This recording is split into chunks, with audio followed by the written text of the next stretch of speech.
So, und damit sage ich auch nochmal an alle, die es dann auf YouTube gucken, hallo und willkommen. Microsoft hat ja heute eine Developer direkt angekündigt. Eigentlich haben sie auch gefühlt alle Spiele schon angekündigt, unter anderem Indiana Jones. Und ich gelte ja nicht so als der Microsoft-Fan. Also der ein oder andere weiß es. Trotzdem sitze ich an der Xbox, ich spiele auf dem Ding ab und zu, ich habe Game Pass etc. Also ich behaupte noch, ich bin relativ neutral, aber auch kein Fanboy eben bei der Konsole. Ich erwarte super wenig, muss ich ehrlich sagen. Und ich glaube, es wird enttäuschend. Aber lass uns das Ding einfach mal angucken. Ähm, ja, mal gucken, wie der Ton so ist. Keine Ahnung. Ich drücke auf Play. Viel Spaß. Ich habe Play gesagt. Ich hoffe, jetzt kommt auch Ton. Jetzt, wo wir eben nur Ton hatten. Ja.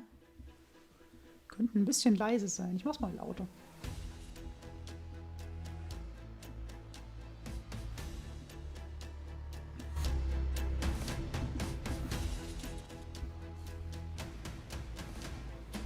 Ich muss mal reden parallel. Test, Test, Test. Ja, so könnte es funktionieren. Zumindest von dem Balken her. Ja, es müsste gehen. Wenn nicht, geht die Aufnahme halt nie live. Live, ihr wisst schon. Ja, das war natürlich dumm. Das war wirklich dumm. Hab jetzt nichts gesehen. Sorry, mein Fehler. Ich wollte nur den Chat suchen. Da ist der Chat.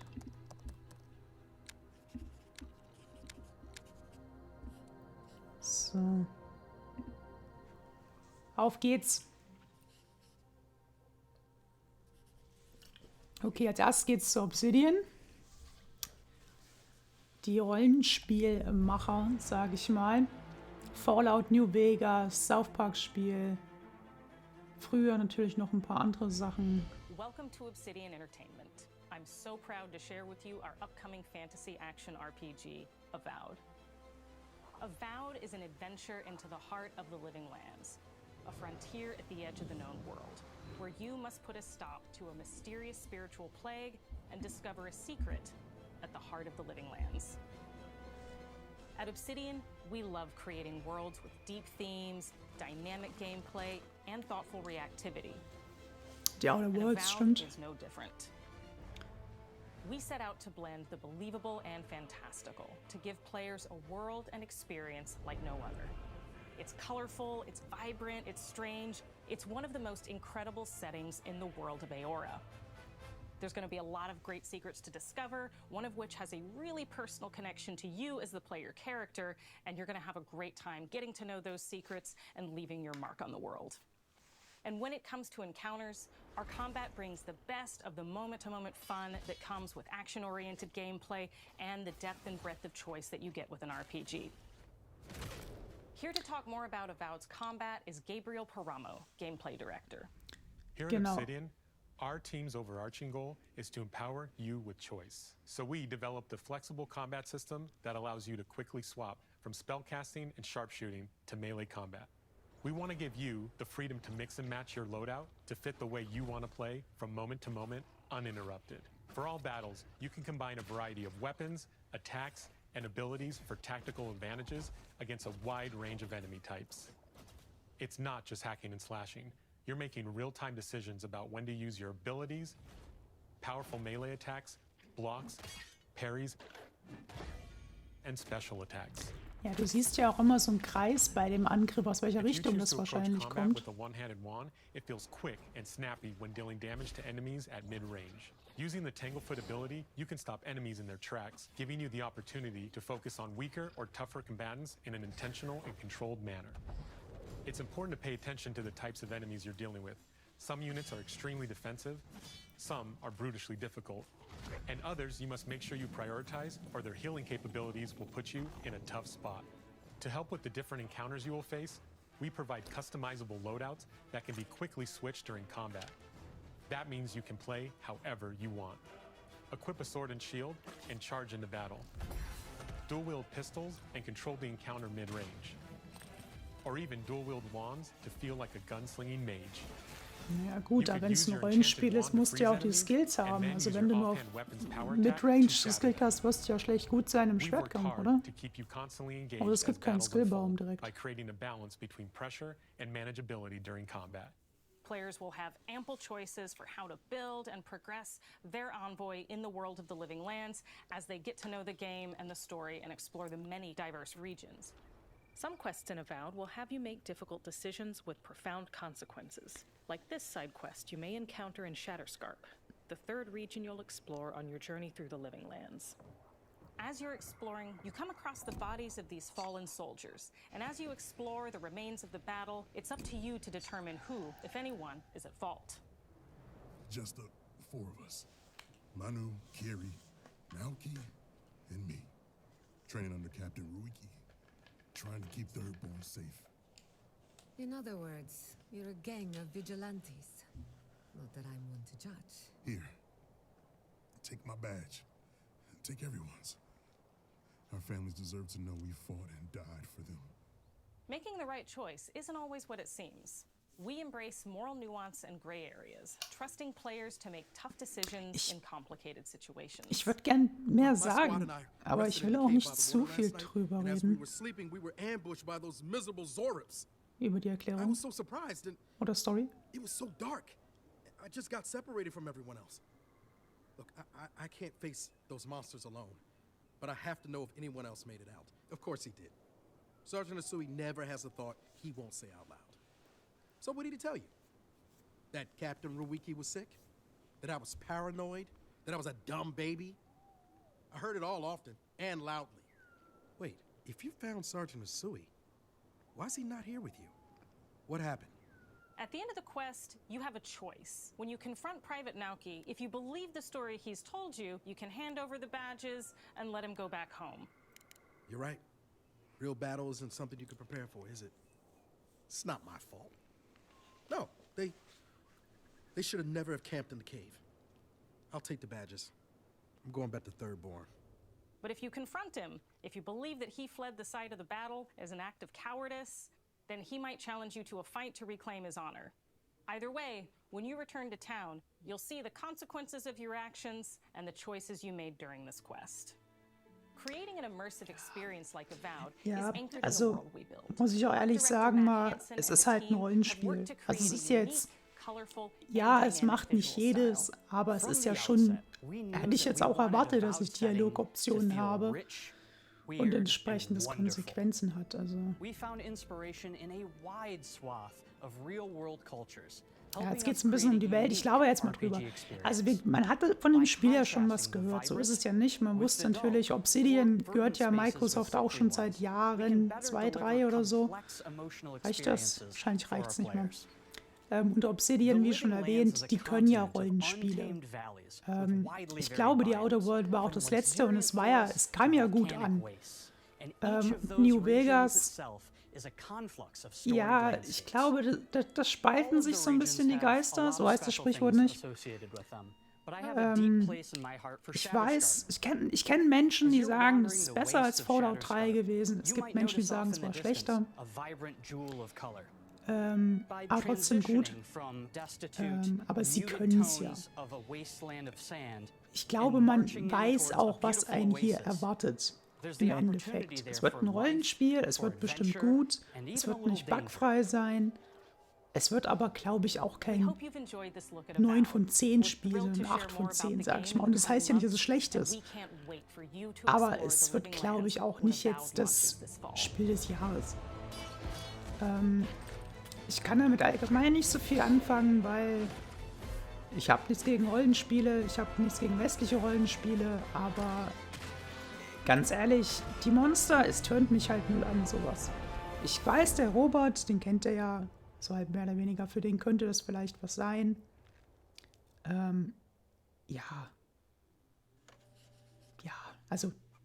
aber Herbst 2024, das ist ja auch mal eine Aussage. Ich glaube, Resguard und wir haben auch noch nie so viel gesehen von dem Spiel. Ja, ist okay. Also für mich. Objektiv kann man schon bestimmt sagen, so schon cool, aber ja. Gehen wir zum nächsten. Ninja Theory. Auch das Studio kennen wir. Ich weiß gar nicht, was die gerade machen. Wahrscheinlich was mit Zombies. Genau, by the way, dieses Developer-Direct-Gedöns gab es letztes Jahr ja auch. Da gab es ja einen Shadow Drop mit Hi-Fi Hi, I'm Rush. Don Matthews, studio head here at Ninja Theory in Als Cambridge, Überraschung UK. damals. We're now in Das the war ja final auch so months of semi. development on Senua's Saga Hellblade 2. Ach ja, natürlich, Ninja Theory. Ach, danke, ich bin ja dumm. Okay, ganz kurz drüber gelabert. Teil 1, ich muss das Let's Play immer noch beenden. Ich weiß, ich werde es auch beenden. Ich erkläre dann auch, warum es so lange pausiert hat. Aber ich sage jetzt schon, es wurde ja schon relativ viel gezeigt in den letzten 3 Jahren von Hellblade 2. Also immer mal wieder jedes Jahr so ein 5-Minuten-Video, Gameplay-Video. Ich muss echt sagen, ich weiß, da freuen sich viele drauf. Ich weiß, den ersten Teil fanden auch viele cool. Aber ich will nicht sagen, es ist egal. Mir ist es doch egal. Aber wir hören mal zu. She's made peace with her past and is no longer in such fear of her visions and voices. While the Furies are still her constant companions, she encounters new people along the way, some of which will value her unique perspective and others who will reject it.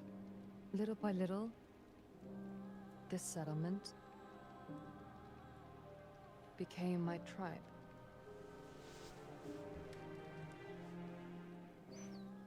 In the game, Senua arrives in 10th century Iceland on the trail of the Vikings who have been enslaving her people.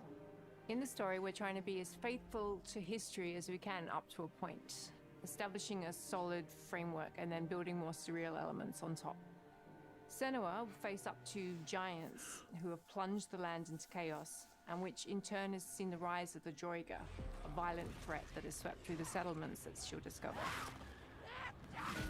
Senua will make new enemies and also new allies who will come to see her unique perspective as a beacon of hope. And she'll discover along with us how this viewpoint can have its advantages.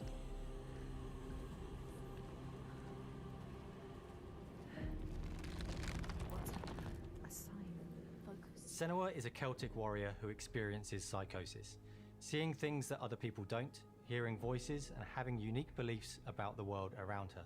To bring Senua's perspective of the world to life in a truthful way, we have once again worked closely with Professor Paul Fletcher at the University of Cambridge, as well as people with lived experience of psychosis. What does that mean? It's terrifying. Players will find themselves traversing beautiful and hostile environments, seeking answers from patterns and signs that Senua sees in her own unique way. And battling through encounters with enemies. Okay, ich glaube wieder drüber, weil das ist jetzt auch viel, ja, was man halt weiß. Mein Problem ist halt, ich behaupte ja auch, das erste Spiel With a new motion capture space, a bigger stage team, a stunt crew and a new cast.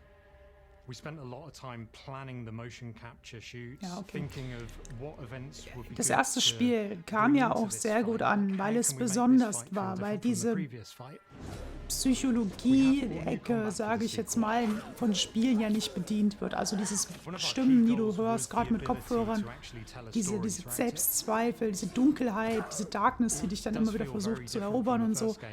Alles schön und gut, alles gut, will ich gar nicht bezweifeln. Das heißt, bezweifeln will ich gar nicht schlecht reden in dem Spiel. Aber es war halt ein Überraschungsding. Wisst ihr, was ich meine? Und ich weiß halt nicht, jetzt wo man diesen Twist praktisch kennt, ob das Gameplay stark genug ist, das jetzt nochmal auf 10 Stunden vielleicht zu tragen, weil das Gameplay in Spiel 1, und ja, ich habe es nicht durchgespielt, ich habe die Hälfte gespielt, das war nicht gut, ganz ehrlich. Das heißt nicht gut, es war 0815. Es war halt komische Perspektivsachen und die Kämpfe.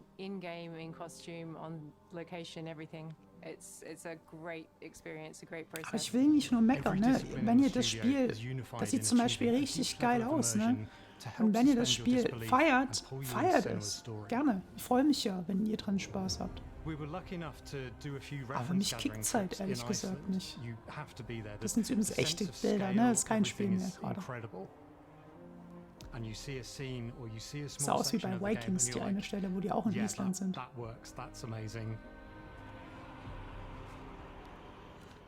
Senua experiences reality differently, and a part of this manifests in the voices she hears. She will collapse. She will collapse. These voices come to life through binaural audio, which provides a good representation of this type of auditory hallucinations. As we focus in immersion, binaural audio is perfect for this because through headphones you surround yourself in a three-dimensional space. Ohne In the Headphones, first game, also ohne we only Kopfhörer applied to kann the man das auch nicht voices spielen. that Senua listens in her head. In this game, through spatial audio technology and some extra little things within the game, there is music that is binaural. Every single sound has the potential to be binaural, so everything is spatialized around you, and it's a very beautiful experience. What will we do to us? Music is a strange language in the sense that it speaks to our emotions fast and deep. It's not only about quality, it's about personality. So when you listen to Hellblade, you know it's Hellblade. Ich meine, die Geschichte von der On the music, we are Synchronisations... working with Heilung, which for me is a personal privilege because I really admire them.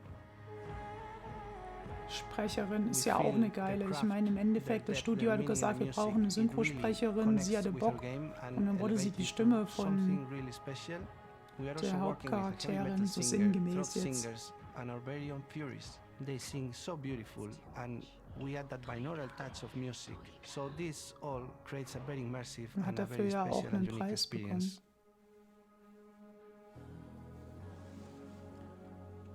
Our mission here at Ninja Theory is to craft life-changing art with game-changing tech.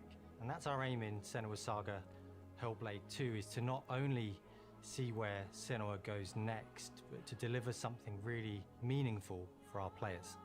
My hope is that they will really connect to Senua as a character, and even if they can't really relate to what she's going krass, through, wie maybe lange they das know Spiel auch in someone that Entwicklung relates schon to ist. that character and they can then understand that person better.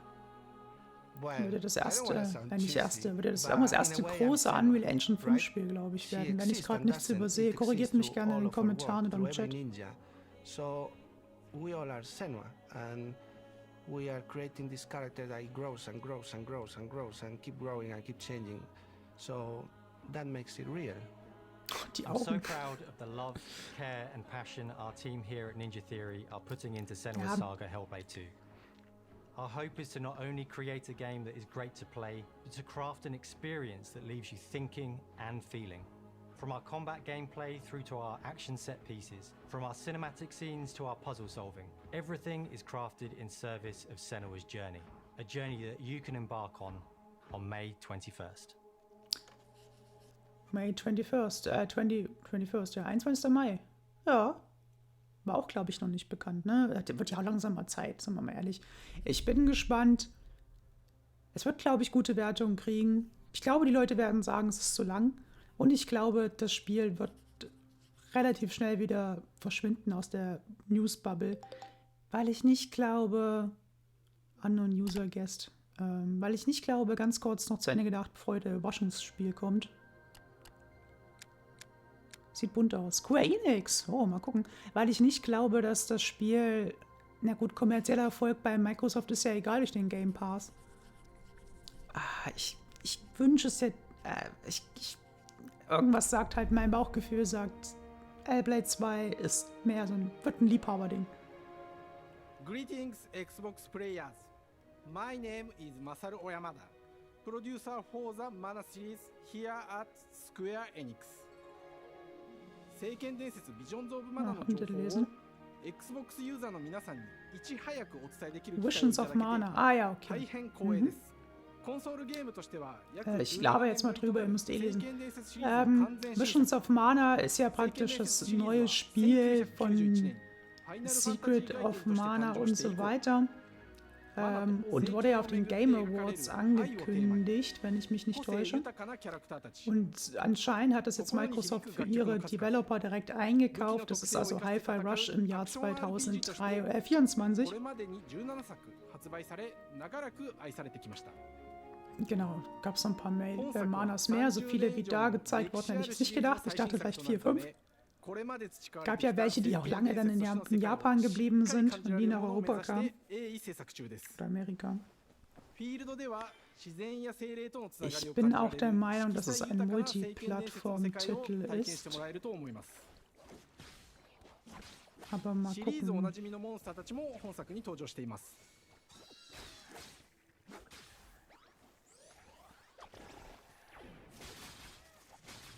Es gab ja vor 5, 6 Jahren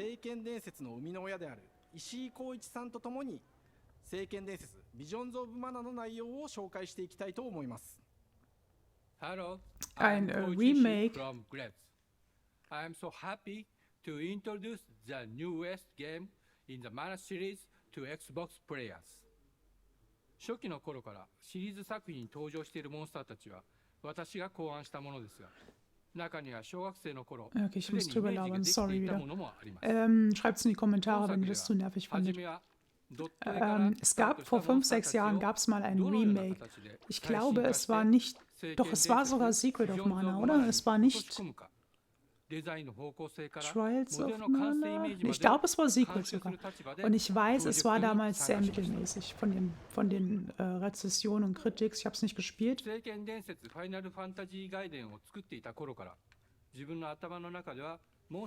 bin gespannt, ob die... Also das ist zum Beispiel ein Spiel, da würde ich auch eher sagen, es wird ein 7,5 und keine 9 von 10. Vom Bauchgefühl. Also hier würde ich auch erstmal abwarten und nicht sagen, blind vorbestellen, wenn ihr jetzt nicht riesige Fans seid der Serie. Es sieht ja, also die Monster sehen ja ganz nett aus. Aber wenn man halt mal die Texturen anguckt, das ist halt auch schon wieder... Ich google mal parallel. Ich gucke mal im Chat beide, weil ich nach rechts gucke. Ich google mal parallel. Ich bin der Meinung, das ist Multiplattform.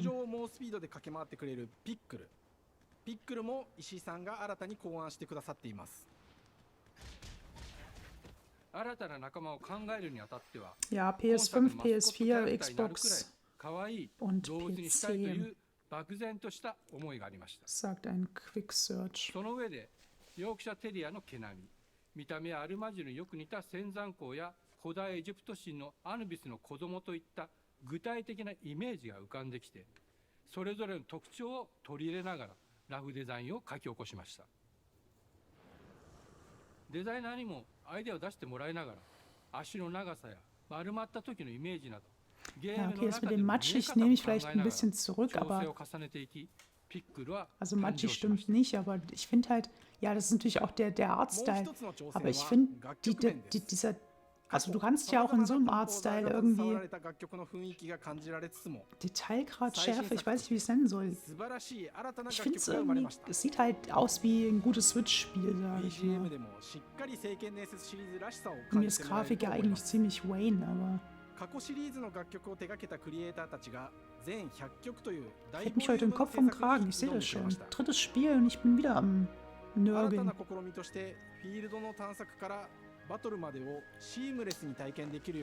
mich macht es halt nicht an, to be honest. 探索中の BGM がバトルに入った瞬間、アレンジが切り替わる様を実際に聞いてみましょう。Schreibt's in die Kommentare, wie ihr es findet. Aber was ihr euch freut von den 3 bisher. Ja, wirkt nett, ne? Keine Frage. So leichte Stops im Kampf immer drin, das seht ihr ja. Hier ist aber auch keine UI, kein HUD momentan angezeigt. Das fehlt ja alles auch. Auch keine Einblendung mit 12 Schaden oder sowas pro Schlag. Das fehlt ja auch noch gerade. Aber viele Effekte. Das ist krass, ja, okay. Da haben sie auf jeden Fall Arbeit reingesteckt. Also bei diesen Spells und so. Das sieht schon ganz hübsch dann aus. その効果とともに聖剣伝説の世界らしい不思議な力で爽快なバトルを楽しんでいただけます。Ja, das war schon nett. Ich stehe ein bisschen mit der Grafik ein bisschen zurück. 聖剣伝説ビジョンズ・オブ・マナは聖剣伝説らしさを感じてもらえる作品になるよう小山田君を中心にチームのみんなが頑張って作ってくれていますので、ぜひ発売日を楽しみに待っていてください。 Große Marke oder große Serie, die aber auch schon länger. として初めて Xbox ユーザーの皆さんにお届けする本作。 Das erste Mal, dass ein Mana auf die Xbox kommt. 今後も様々な情報をお届けしていきますので、ぜひ Ja, ご期 große 待くだ Serie. さい。 Gucken wir mal. Ich gucke mal einfach. この忘れられない冒険を Xbox ユーザーの皆さんに楽しんでいただける日が今から待ちきれません。 This Summer. Ja. Das war aber, glaube ich, schon grob bekannt, wenn ich mich nicht täusche. Da steht natürlich jetzt nicht da PlayStation. Aber wie gesagt, kommt auch für PlayStation. Und ich könnte mir eigentlich auch einen Switch-Port vorstellen. Vielleicht für die Switch 2 dann, mit weniger Effekten und so. So, wo geht's denn jetzt hin? Wahrscheinlich zu Oxide. Oxide? Ich weiß gar nicht, wie man die ausspricht, ehrlich gesagt. Und ich weiß auch nicht, an was die arbeiten. To be honest. Keine Ahnung.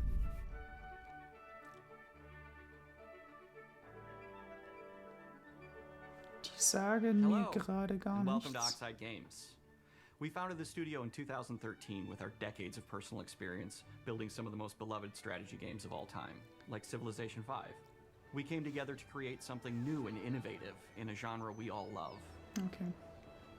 Ara History Untold is the game we've dreamt of making. Ara is an homage to historical gamers, strategy gamers, 4X gamers. It features all the depth and gameplay fans of this genre love, where you'll explore the world, expand your nation, govern your people, and engage with your rivals on the international stage. But it isn't just more of the same. With Ara, we wanted to challenge some of the preconceived notions about the genre, push it forward in a modern, empowering, and truly compelling and approachable way. For example, we have over 100 instruments on display in the office, which are all things that we purchased in order to add to the soundtrack and expand the game and make it really good.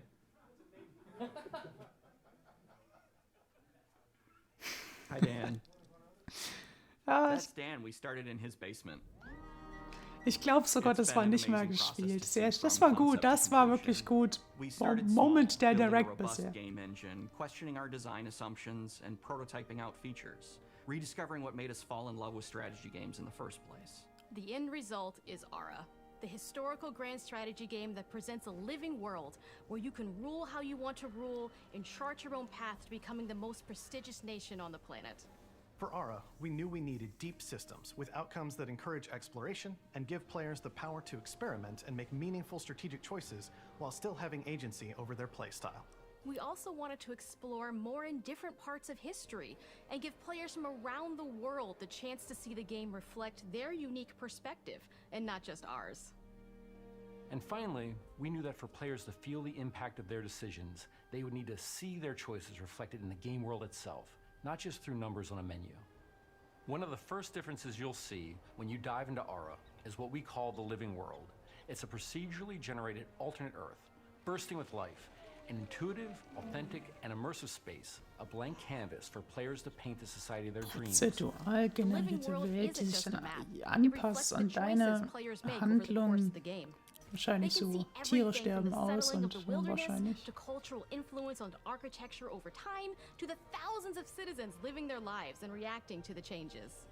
We want players to feel like they're truly occupying the world, leading their people as they thrive and grow. Core to the vision of Ara is our philosophy of rule how you want to rule. And no feature better exemplifies this than the prestige system. To win a game of Ara, players will compete with their rivals to build the most influential, impressive, and important nation the world has ever known. This is measured by prestige, the player's score that proves their worth as a leader. The prestige system gives players the chance to decide what kind of leader they want to be. Do they want to pursue great works of arts and culture? Military might. Scientific advancement. The choice is theirs. In Ara, there are no set victory conditions. Players get to decide what is most important to them and focus and prioritize on those goals while still being able to win the game. Personally, when I play Ara, I like to build triumphs. Triumphs are our collection of incredible monuments and architectural achievements from throughout human history. Like the Great Pyramid of Giza. They're hard to build, but worth it, giving huge prestige bonuses and game-changing abilities to the nation that constructs them. Another aspect of Ara that I'm personally excited about is our crafting system. The crafting system offers a unique challenge to the player that they generally won't see often in the 4X genre. Succeeding at balancing, gathering the right things, turning them into the tools that you need, and then finally getting to the outcome or reward of something like an important improvement. Also wenn die or das triumph, hinkriegen, just was die changes the sagen. challenge that exists in Als Ara jemand, der compared mit to other 4X Strategiespielen games. nicht so viel anfangen kann, Crafting plays out klingt in es Ara aber at a wie national das scale, perfekte with players Strategiespiel owning and combining the natural resources they harvest into all und du manner brauchst of goods nie and wieder was components. anderes, Those are the weil du foundation for everything, from hier international im Prinzip die trade ganze to Geschichte improving der your Welt cities and hast, citizens' hast ja auch schon lives, andere Sachen and even gehabt, manufacturing the weapons plus necessary eben to draft anscheinend so military coole units. Combats, The plus crafting eben system in Ara einstellbare encourages Sieg. thoughtful, advanced planning.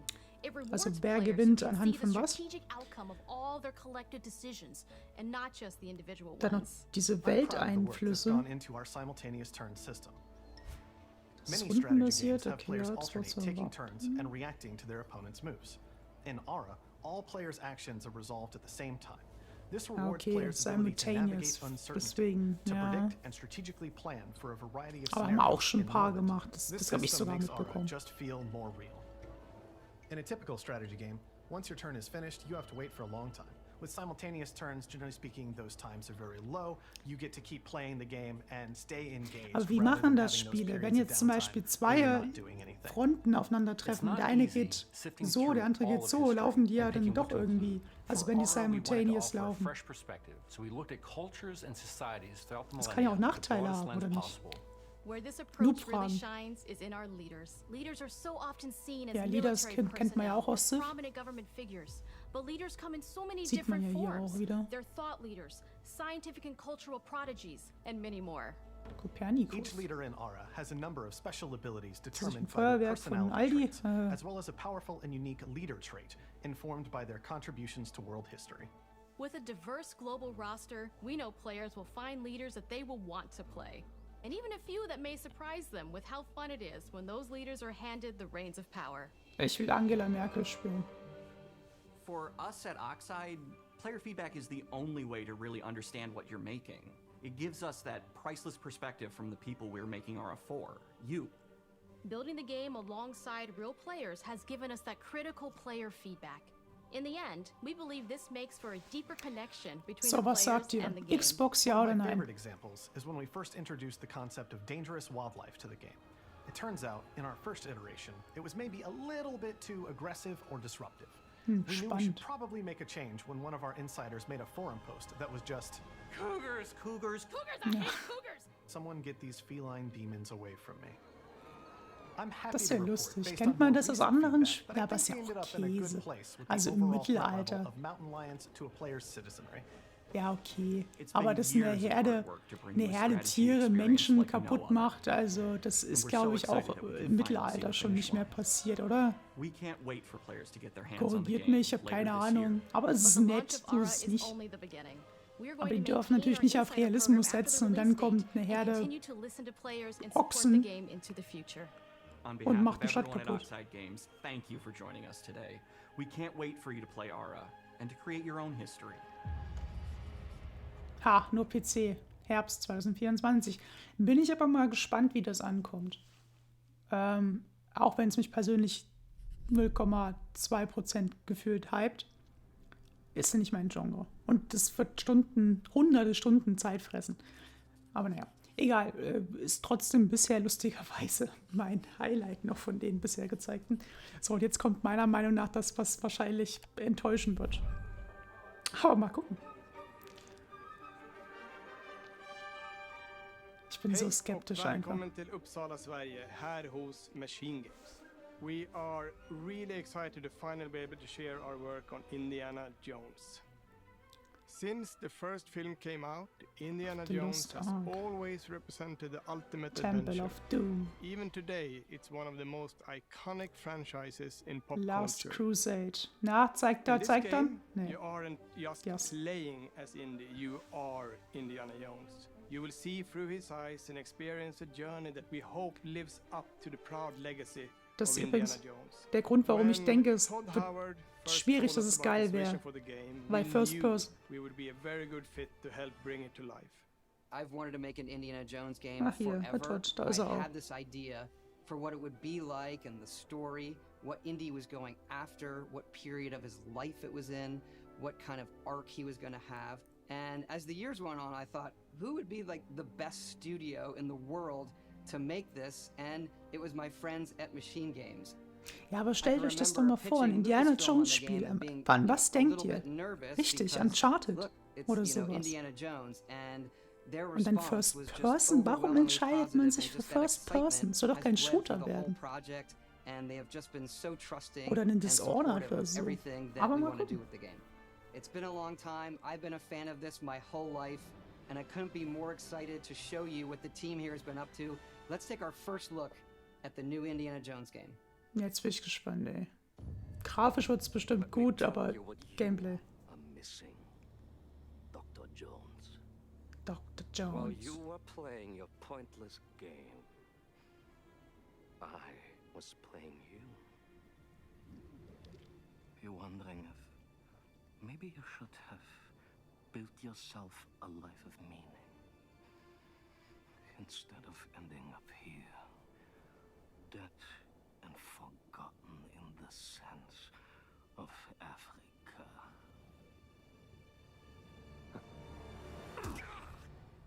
Das Lächeln war total Nathan Drake, ganz ehrlich. Sorry, aber ist so.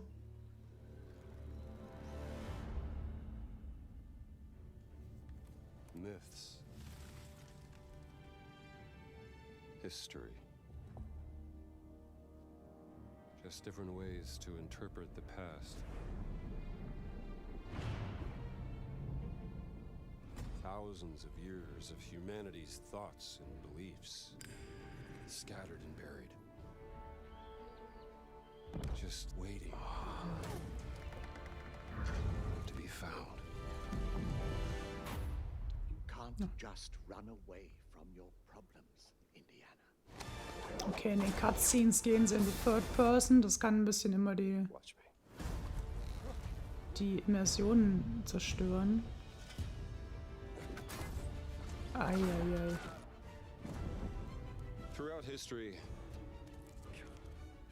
mankind has built sites of great spiritual significance. If you were to draw a line through these ancient sites around the globe, you get a perfectly aligned circle. Ja, das war ja schon geleakt, irgendwas mit Circle, ne? Oh, das ist mal wieder kurz eine Third Person, aber nur kurz. Boah. I've had run-ins with these guys before. Trust me, it ain't a walk in the park. Okay, then. Let's see if you can keep up. What do you mean if I could keep up?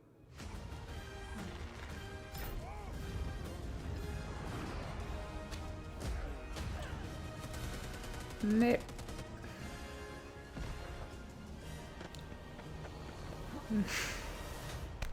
Oh Gott, oh Gott, oh Gott, oh Gott. Fallen angels. Protector of the Chukulimani. The Great Circle. Ja, The Great Circle. You have any idea how old that was?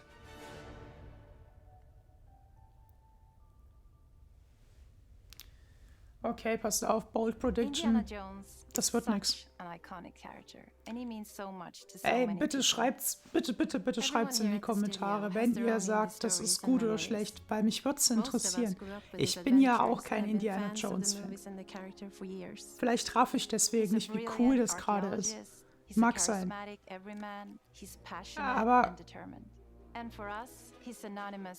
Aber ich möchte es nochmal hinterfragen einfach, persönlich. Möchte ich ein First-Person Indiana Jones Spiel, wo ich mich rumschlage und mit der Peitsche angreife und ab und zu mal schieße, oder was wäre vielleicht noch? Möchte ich das? Warum First-Person? Ich raff das nicht. Weil die das können, ja. Keine Frage.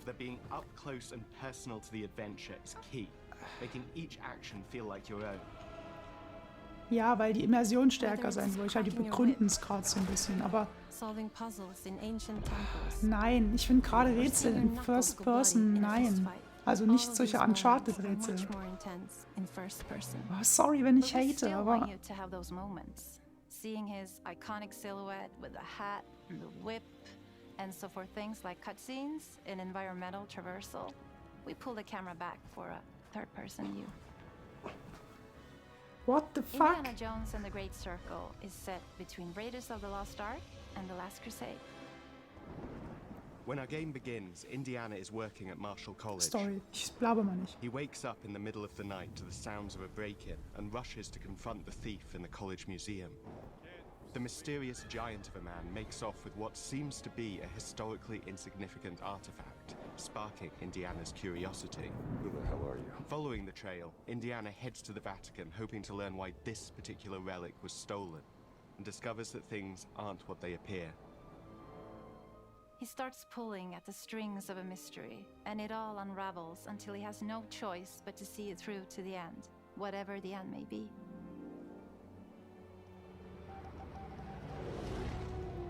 On next plane to Rome. Stop. Need help. Stop. Libyan Vatican. Stop. Indy. We always talk about how clever Indiana Jones is. That had to be one of our guiding principles when we were thinking about the type of game we were making. It wouldn't be Indy if he wasn't using his wits to get through the situation. The most authentic Indiana Jones experience we can make is the one that makes you think first.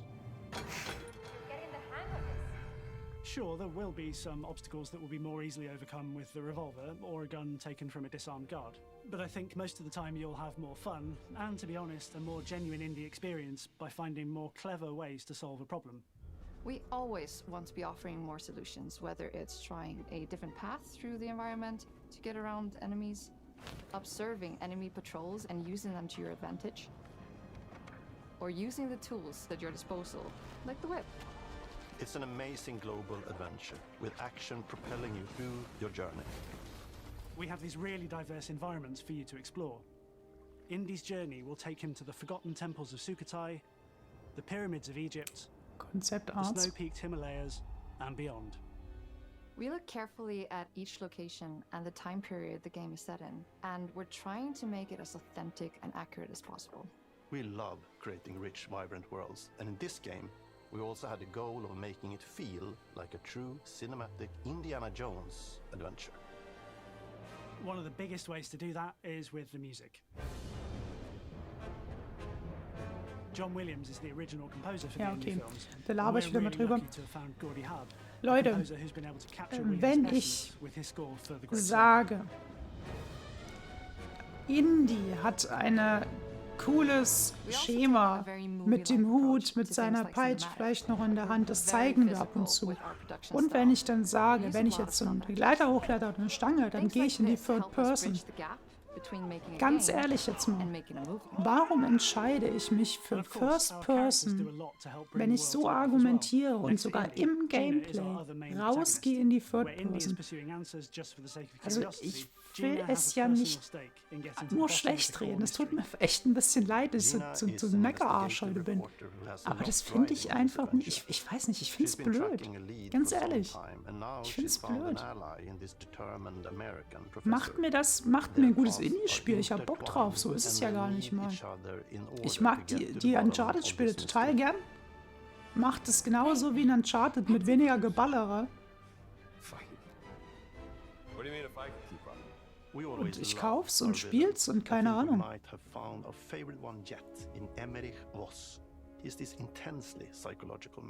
Der Gegner.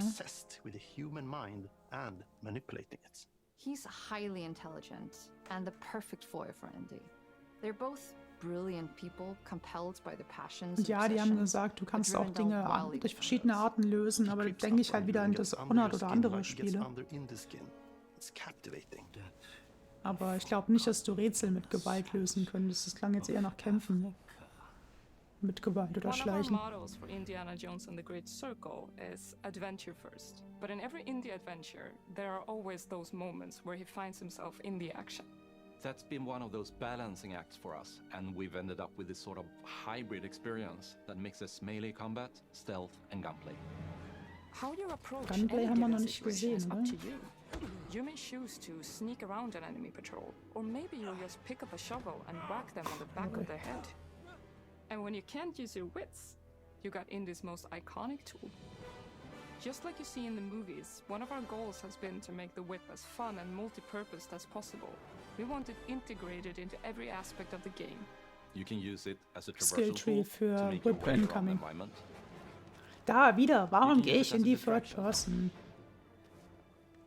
And yes, you can absolutely use it in combat. Everything you'd expect from Indie's whip, and hopefully a little bit more. Puzzles are a key feature in our game. The spirit of discovery is so important to Indiana Jones. Obviously, there are a handful of puzzles on the main path, but a lot of the puzzles are optional and are just there for the players who want to experience them.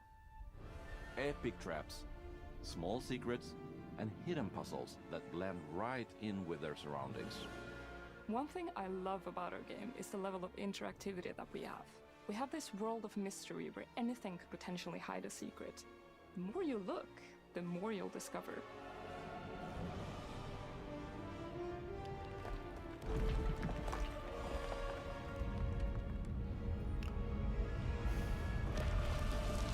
Oh, you gotta be kidding me. I want to thank you all for joining us for our big reveal of Indiana Jones and the Great Circle. Machine Games is known for creating these rollercoaster experiences with huge set pieces, surprising twists, and immersive narratives. It's exciting for us that we have been able to stay so true to the Indiana Jones franchise and create such an authentic experience while still being able to showcase what makes us us. We are making a game for everyone, whether you are very familiar with the franchise or not. Because at the heart of Indiana Jones is an incredible adventure, and I think that's something everyone wants to be part of. I'm also very excited to announce that Indiana Jones and the Great Circle will be coming later this year, Oh. and we cannot wait to share more soon. Hinten rechts sind jemand, den. Habt ihr das gesehen? Habt ihr das gesehen? Der hat die Goldstatue im Hintergrund geklaut. Das habe ich gesehen. Okay, late this year hätte ich nicht erwartet, to be honest. Ich sag gleich noch was fazitmäßig. Und ich lese also auch zum Spiel nochmal. Ich denke, das wird es jetzt eh gewesen sein. Ja, dieses Jahr noch. Wie gesagt, das ist schon cool. Hätte ich nicht erwartet. Hätte ich bei Weitem nicht erwartet. Frühestens nächstes Jahr. So, und ich denke mal, das war's jetzt auch. Ja, wir haben ein bisschen später angefangen. Zeitlich sind wir auch rum. Ja, Zusammenfassung. Gut. Ich drehe das mal ein bisschen runter. Ganz kurz zu Indie nochmal. Is it animals, children, and game developers?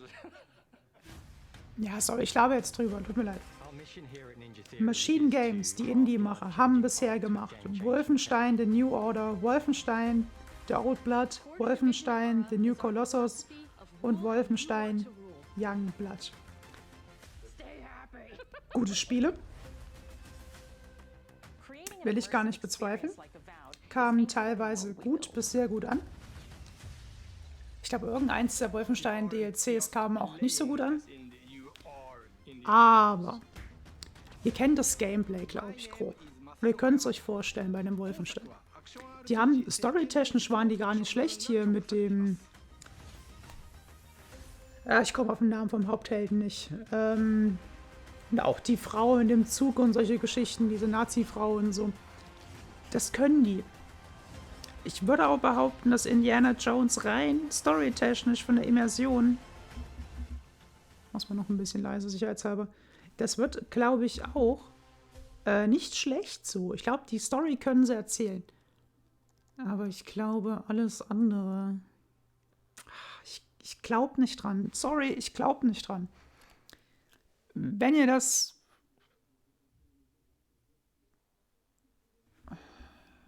Ich mache mal hier Pause, damit hier irgendwas noch ist. Wenn ihr das schaut in einem Jahr, wenn die Spiele alle draußen sind, dann könnt ihr in die Kommentare schreiben, du Noob, du hast doch keine Ahnung, Game of the Year, Indiana Jones, bestes Spiel. Und ich habe selber dann Let's Played und feier es. Könnt ihr dann gerne machen. Dann revidiere ich gerne auch meine Meinung, aber Stand heute am, ich erkenne es nicht, 19. Januar müsste es sein, oder? 18. Ich erkenne es nicht. 18. 18. Januar? 18. Januar 2024. Das wird nicht so gut. Ich sag eine 70er Wertung. Nicht, dass das jetzt für Indie-Fans vielleicht natürlich eine 90er. Okay, ich mache mal Gesamtfazit. Wir haben 5 Spiele gesehen. 1 davon ist nicht exklusiv Xbox. Alle anderen 4 sind's. Und PC. Und die Spiele kommen dieses Jahr noch. Das ist erstmal gut, denn damit hat man mit Indiana Jones eine große Marke mit Potenzial, zumindest gut zu werden. Sehr gut, wie gesagt, bezweifle ich. Ist aber ein großes Ding. Hellblade 2 ist rein vom Papier auch ein großes Ding, auch wenn ich da auch meine Zweifel schon ausgesprochen habe. Aber könnte trotzdem ein 90er-Titel werden, versteht mich nicht falsch. Ich möchte auch das nur sagen, wartet's ab, ob sich das noch ein zweites Mal trägt mit 15 Storystunden und nicht nur 5. Aber abwarten. Geil aussehen wird's, das bezweifle ich null. Hellblade 2, genau. Wir haben dieses Strategiespiel, wo ich die PC-Community sagen könnte, es könnte ein Hit or Miss werden, glaube ich. Die müssen den Release einfach auch hinkriegen, bugfrei und so, wie es gedacht ist und so. Wir haben das Obsidian-Rollenspiel, wo ich persönlich sage, wird gut mit Sicherheit, aber kein Top-Notch-Spiel. Was, glaube ich, vielleicht auch ein bisschen untergehen wird. Obsidian ist zwar ein größerer Name, aber der Name des Spiels, glaube ich, weiß ich nicht, ob der den Hype-Train in Rollen bringt. Aber trotzdem, also das PC-Spiel jetzt mal ausgeklammert, aber die haben 3 Spiele, First Party mehr oder weniger, oder Second Party kann man eigentlich sagen, die rauskommen dieses Jahr und mindestens ein sehr gutes wahrscheinlich und 2, die das Potenzial haben, gut zu sein, bis sehr gut, aber vielleicht auch 60, 70, mal gucken. Also gut, bis schlechter. Das ist schon mal gut. Denn schauen wir jetzt mal Richtung Sony. Was haben wir denn da für 2024?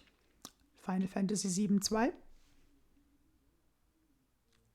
Und dann?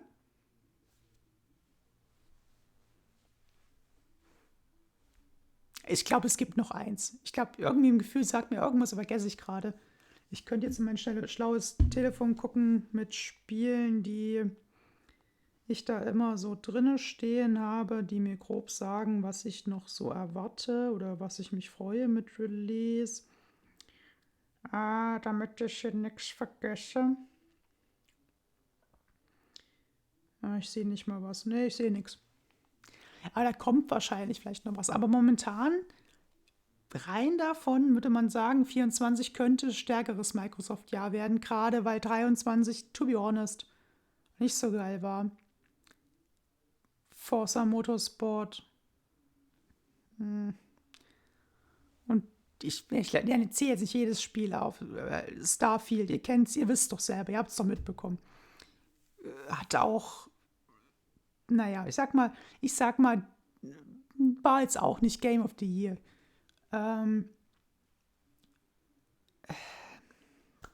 Ich könnte ja eigentlich auch nur auf Kamera gehen, fällt mir da by the way auch mal auf. Ja, wie gesagt, ich habe viel gehatet über die Spiele. Trotzdem sage ich gerade für Microsoft allgemein war es gut, um sich so ein bisschen vor Sony gerade zu platzieren, rein von dem Ausblick für 24. Ich werde abwarten, wie Sony jetzt die nächsten Wochen und Monate kontern wird. Ich sitze hier voll schräg da, deswegen sieht es so aus, hätte ich meinen Kopf so komplett. Egal. Mal gucken, was draus wird. Sony muss auf jeden Fall auch mal irgendwie 24 ein bisschen was zeigen. Vielleicht kommt ein Wolverine, Spider-Man 2 DLC, was weiß ich. Hab auch keine Ahnung. Last of Us 2 Remastered ist für mich kein Highlight, weil es ein Remaster ist. Auch wenn es toll aussieht und so weiter. Aber das ist für mich schreibe ich auf die Liste von Sony versus Microsoft. Damit gehe ich in den Kampf. Und ich will auch keine Console-Wars befeuern damit, aber ihr wisst, was ich sagen will. Ja. Wie gesagt, für Microsoft war es gut an sich zur Platzierung im Markt. Trotzdem, als subjektive Meinung, keines der gezeigten Spiele sagt, oh, gut, ich eine Xbox habe für mich.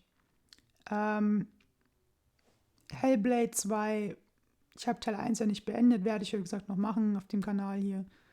Aber es interessiert mich einfach trotzdem nicht. Weil ich mir nicht vorstellen kann, dass es für mich ziehen wird. Das Obsidian-Spiel, habe ich vorhin schon gesagt, ist einfach nicht meine Welt. Es gibt genug andere Rollenspiele, die ich lieber spielen würde vorher, als dann das zu spielen, sage ich mal. Und ich habe schon zu wenig Zeit für sowas. Also ich habe immer noch Witcher 3 nicht gespielt und dann würde ich mir das halt nicht kaufen, aber Genre-Fans, klar, die freuen sich. Das Mana-Spiel klammer ich wieder aus, weil nicht exklusiv. PC-Strategiespieler bin ich nicht. Und das 5. Indiana Jones habe ich, glaube ich, genug gesagt, warum ich sehr skeptisch bin. Und wenn da 9 von 10 am Ende unter Test steht, würde ich es mir sogar kaufen und anspielen, weil ich ja Bock drauf hätte. Aber das muss mich auch jemand noch von überzeugen erst. Ja, viel gelabert. Jetzt aber die Bitte an euch. Ich habe ja jetzt viel gehatet, muss man ja auch mal ehrlich sagen. Deswegen schreibt in die Kommentare, was eure Meinung ist. Seid ihr da irgendwie auf meiner Wellenlänge? Versteht ihr meine Argumente aus eurer Sicht auch? Oder sagt ihr, Alter, du Vollidiot, hast doch keine Ahnung, Alter, du komischer Nintendo-Fanboy, du spielst so deine Kinderspiele. Ich erkläre dir jetzt, warum Indie das Haus mit dir wischt oder so. Dich wegwippt. Erklärt's mir. Gerne. Sofort. Ihr seid Indiana Jones Fanboys.